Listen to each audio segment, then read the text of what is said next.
These are the faces of India's national shame. Tens of thousands of them hounded out of their homes, and all because of this, their faith. They're Christians, and in India that's rare. Soldiers now stand guard outside the makeshift camps they've been forced to flee to. Hindu hardliners want these people dead, for no other reason than their religion. They don't want us filming here. Producer Neville Lazarus is manhandled. Extra paramilitaries are called for backup. They weren't around when the people needed them.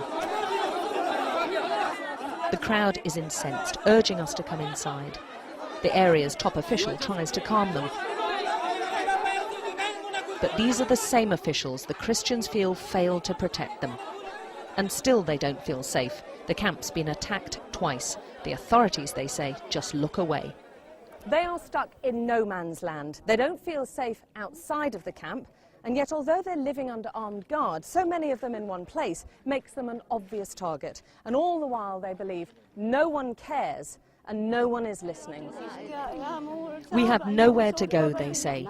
Then one woman cries out for help, help from the international community. All our homes have been destroyed, she says, and the government's just not helping us. Please, can someone help? Their stories are shocking. This woman watched as the Hindu gangs burned her brother alive. Even a nun was gang raped and paraded naked in public. We take Maniyar back to his village for the first time since the attacks, past the church where he used to worship. Hundreds of others have also been destroyed. The killing of a Hindu leader sparked this orgy of violence. Christians were blamed, and Hindu gangs went on the rampage, destroying village after village, house after house. 50,000 Christians have been left homeless.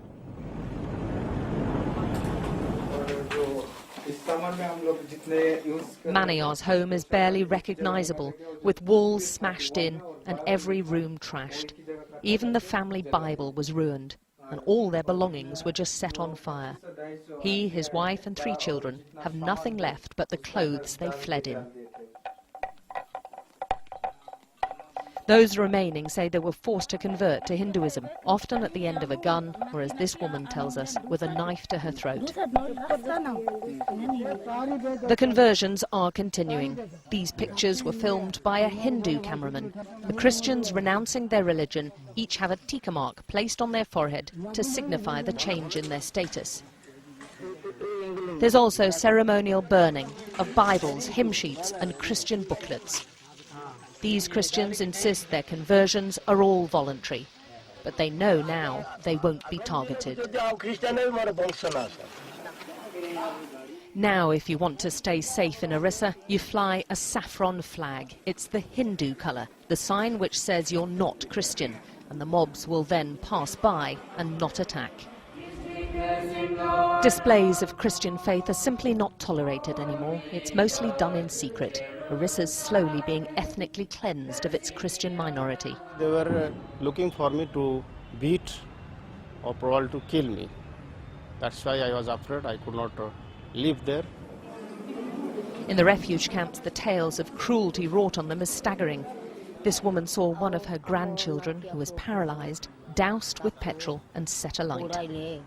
The country's Prime Minister's called this Christian persecution, the worst since independence, a national disgrace. But so far he's been powerless to stop it. Alex Crawford, Sky News, Orissa.